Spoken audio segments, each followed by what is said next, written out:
बिस्मिल्लाहिर्रहमानिर्रहीम। आज का हमारा टॉपिक है सेक्शन 208 पीपीसी, जिसका लुबेलुबाब ये है कि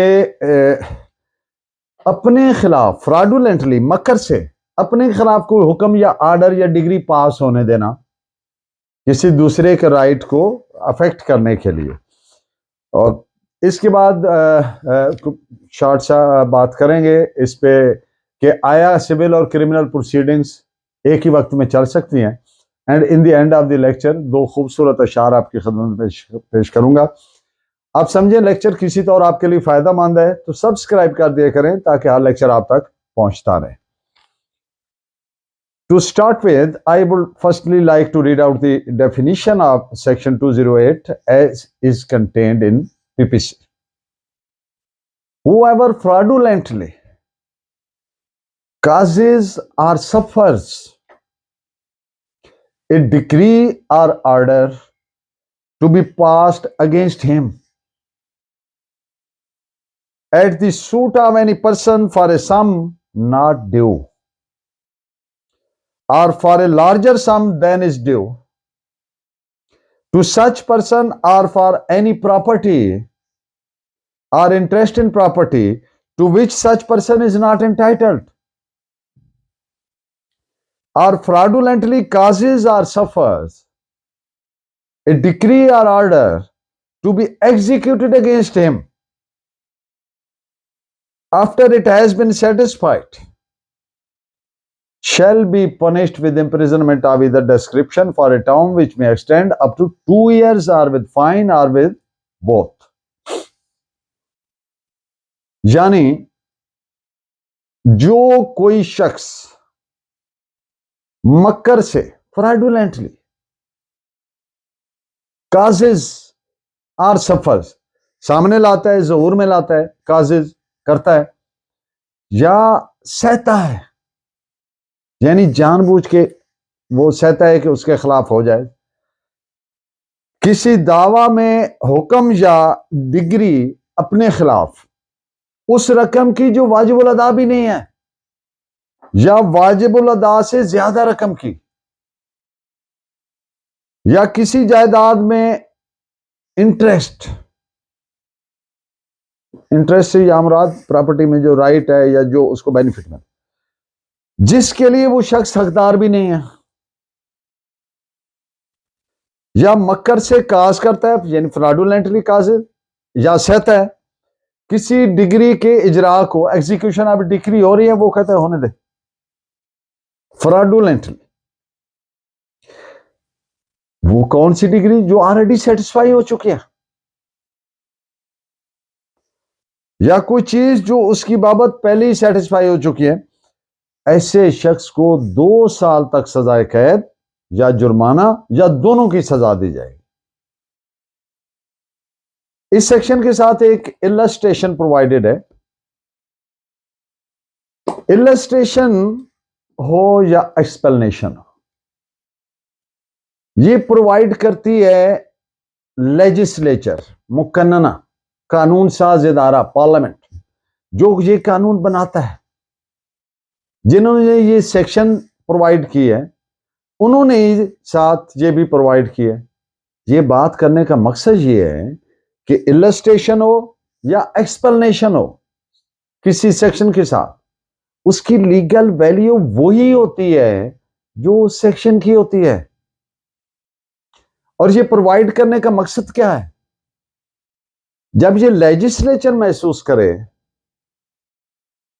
कि इसकी इंटरप्रिटेशन इस पैरामीटर में भी हो सकती है, इसमें भी हो सकती है, ऐसी भी हो सकती है, लेकिन जिसके लिए वो कानून बनाया गया है और लेजिस्लेचर कानून साज इदारों की ये ख्वाहिश है कि ये इस तरीके से, इस पैरामीटर में इस तरह से इसको तशरीह और ताबीर किया जाए, तो फिर इलस्ट्रेशन प्रोवाइड की जाती है, एक्सप्लेनेशन प्रोवाइड की जाती है कि इसको कैसे समझना है सेक्शन को।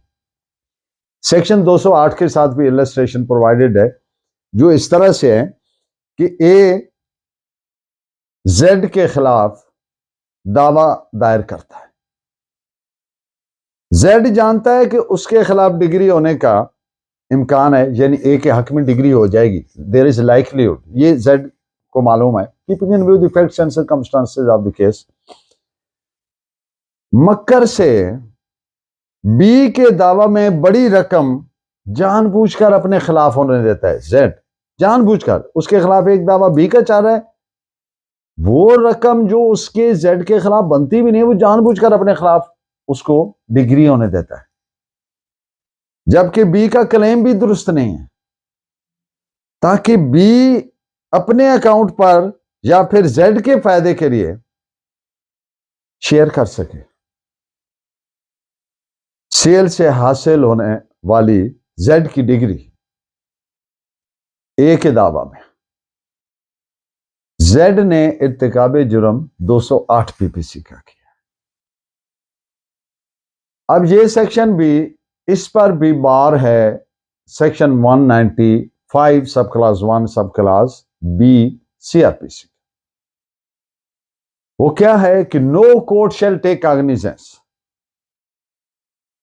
कोई अदालत कॉग्निजेंस नहीं लेगी किसकी, किसी ऐसी जुर्म की जो अदालत में या अदालती कार्रवाई से मुतालिक कमिट किया गया हो, बल्कि सेक्शन 195 सब क्लास 1 सब क्लास बी जो है, इसको आप मिलाकर पढ़ेंगे सेक्शन 476 के साथ। कोई revenue court, criminal court, civil court which is of the opinion के अदालत में या अदालती कार्रवाई के दौरान इर्तिकाबी जुर्म हुआ है, तो वो किसी की दरखास्त पर या अस खुद उस शख्स के खिलाफ, जुर्म करने वाले शख्स के खिलाफ प्रोसीड करेगी।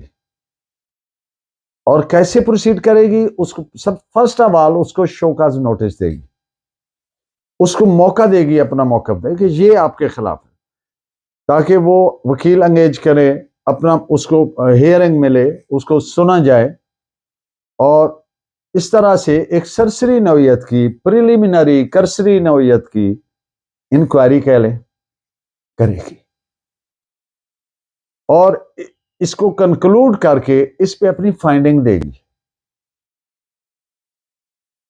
और फिर इसको जैसा कि सेक्शन 195 सब क्लास 1 बी में है, फिर इसको अपने दस्तखत से, किसको, रिटन कंप्लेंट बनाई जाएगी, जिस पर वो कोर्ट के जो प्रिजाइडिंग ऑफिसर हैं यानी जज साहब हैं, वो अपने दस्तखत करेंगे, और किसको भेजेंगे, वो अदालत जिस मैजिस्ट्रेट की जुरिस्डिक्शन में है, यानी कंसर्न्ड एरिया मैजिस्ट्रेट को, और वो आगे इसकी कॉग्निजेंस लेंगे और उस पर सजा जजा का मेरिट और लॉ के मुताबिक फैसला करेंगे। हाँ, एक हाई कोर्ट, अगर कोर्ट हाई कोर्ट है जिसमें ये इर्तिकाब जुर्म हुआ है अदालत में या अदालती कार्रवाई के दौरान, तो वहां पर एक छोटी सी एक्सेप्शन है कि जरूरी नहीं कि हाई कोर्ट का जज साहब ही उस पर दस्तखत करे रिटन कंप्लेंट पे, बल्कि हाई कोर्ट का कोई ऑफिसर उसको दस्तखत करके सेंड कर सकते हैं। इन पॉइंट्स पे आप एक सलाबी नोट फरमाएं, पीएलडी 1975 लाहौर, पेज 1407। एक बड़ा कॉमन क्वेश्चन होता है कि जनाब थानों में पुलिस के पास एक कंफ्यूजन प्रिवेल करता है कि क्या सिविल और क्रिमिनल प्रोसीडिंग्स एक ही वक्त में चल सकते हैं। देखिए, सिविल लायबिलिटी के एक अपने पैरामीटर्स हैं। कोई एक्ट, मैं इस वजह से मैं मिसाल देता हूं, 406 का ऑफेंस बनता है, उसकी बाबत दावा भी चल रहा है कोर्ट में। अब सवाल ये पैदा होता है कि पुलिस के पास दरखास्त गई है कि जी पर्चा दर्ज किया जाए, एफआईआर दर्ज की जाए, कॉमन पार्लर्स में पर्चा बोलते हैं, एफआईआर का अंदराज किया जाए। अब पुलिस कहती है कि इसकी बाबत तो दावा चल रहा है ऑलरेडी, तो यहां पर पुलिस गलत कर रही है। क्यों?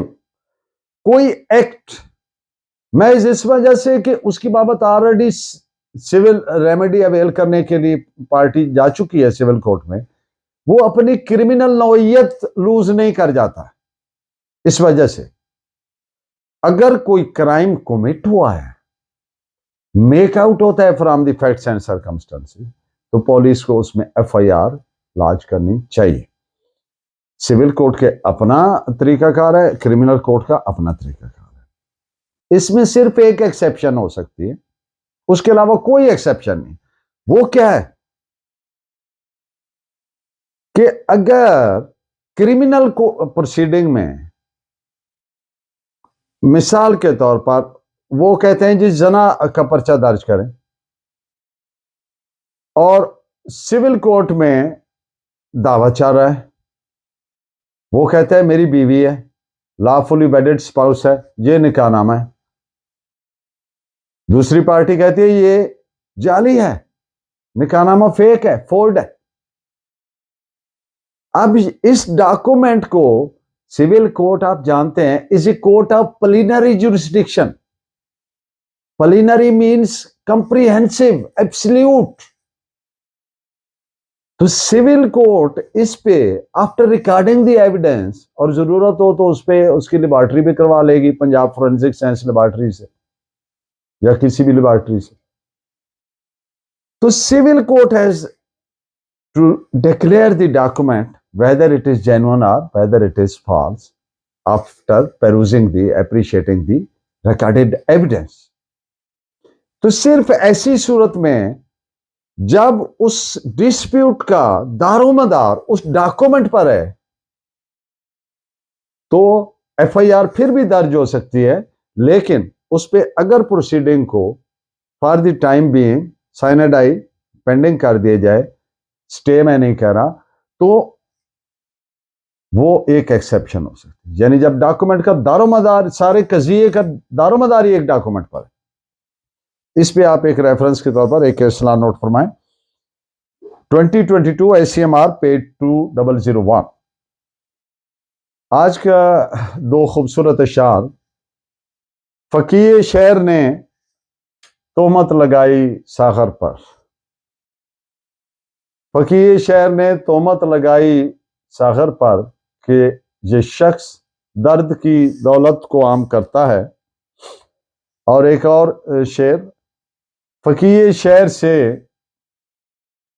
मैं का जवाज क्या पूछे। फकीह शहर से मैं का जवाज क्या पूछें कि चांदनी को भी हजरत हराम कहते हैं। और एक और शेर के, तेज है आज दर्द दिल साकी,